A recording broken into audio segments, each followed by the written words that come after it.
S நம்ம ஒரு gaming wheel வந்து பர்ச்சேஸ் பண்ணியிருக்கோம். கார் கேமுக்காண்டி பார்த்தீங்கன்னா ஒரு கேமிங் வீலை வந்து பர்ச்சேஸ் பண்ணியிருக்கோம். ஸோ அந்த கேமிங் வீலை தான் நம்ம இன்னைக்கு வந்து அன்பாக்சிங் பண்ண போகிறோம். அண்ட் அதில் என்னென்ன விஷயங்கள் இருக்குது அண்ட் லாஸ்ட்டில் வந்து இந்த வீடியோட கடைசியில் பார்த்தீங்கன்னா கேம் பிளேயுமே ஆட் பண்ணியிருப்பேன். ஃபர்ஸ்ட் ஆஃப் ஆல் எல்லா பசங்களுக்குமே எப்படி சொந்த வீடு கட்டி பார்க்கணும்னு ஆசை இருக்குமோ அதே மாதிரி பார்த்தீங்கன்னா எல்லா பசங்களுக்குமே ஒரு கேமிங் ரூம் இல்லைனா ஒரு PS5 வந்து வாங்கணும்னு ஆசை இருக்கும். ஸோ அதுபடி எனக்குமே இந்த ஆசை இருந்துச்சு. ஸோ ரொம்ப நாளைக்கு முன்னாடி ரொம்ப வருஷத்துக்கு முன்னாடி வந்து ஃபர்ஸ்ட் PC வாங்கியிருந்தேன். ஸோ அதுக்கப்புறம் கொஞ்சம் மாசத்துக்கு முன்னாடி பார்த்தீங்கன்னா PS5 வாங்கியிருந்தேன். இப்போ PS5 கூட விளையாடுறதுக்காண்டி பார்த்தீங்கன்னா கேமிங் வீல் வந்து பர்ச்சேஸ் பண்ணியிருக்கேன்.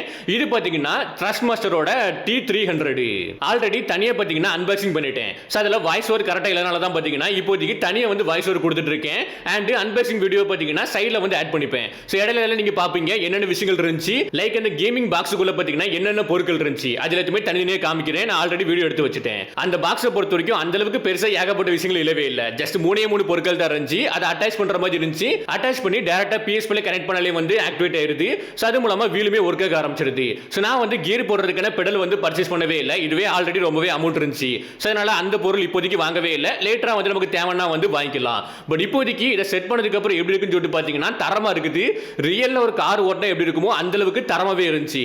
சோ அந்த ஹேண்டில் பண்றது வீலை வந்து ஹேண்டில் பண்றது எல்லாமே கஷ்டமா இருந்துச்சு. லைக் ரோட தாண்டி வந்து லைட்டா வெளியே போனாலே போதும் வீல் பாத்தீங்கன்னா தாறுமாறா போக ஆரம்பிச்சிடும். இதை கண்ட்ரோல் பண்றதுக்கே பாத்தீங்கன்னா நல்லாவே ப்ராக்டிஸ் எடுக்கணும் போல இருக்குது. ஏன்னா அந்த அளவுக்கு ரொம்பவே கஷ்டமா இருக்குது அந்த வீலை வந்து கண்ட்ரோல் பண்றது.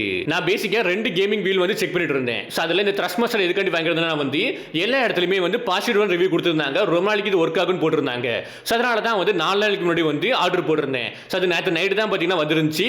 நேத்து வந்த உடனே பாத்தீங்கன்னா அதை செட் பண்ணி வந்து செக் பண்ணி பார்த்தேன், ப்ளே பண்ணி பார்த்தேன். நல்லாவே இருக்குது, சூப்பராகவே இருக்குது. பட் கண்ட்ரோல் பண்றது தான் ரொம்பவே கஷ்டமா இருக்குது. சோ உங்களுக்கு அந்த ப்ராடக்ட் லிங்க் வேணும்னா வந்து ஏதாவது ஒரு இடத்துல வந்து டேக் பண்ணி வைக்கிறேன். லாங் வீடியோனா வந்து டேக் பண்றேன். அப்படி இல்லைனா ஷார்ட்ஸ்ல பாத்தீங்கன்னா வந்து மேலே எங்கேயாவது வந்து அந்த லிங்க் இருக்கும், அந்த ப்ராடக்ட் லிங்க் இருக்கும். அதை கிளிக் பண்ணி உங்களுக்கு வேணா நீங்க பர்ச்சேஸ் பண்ணிக்கீங்க.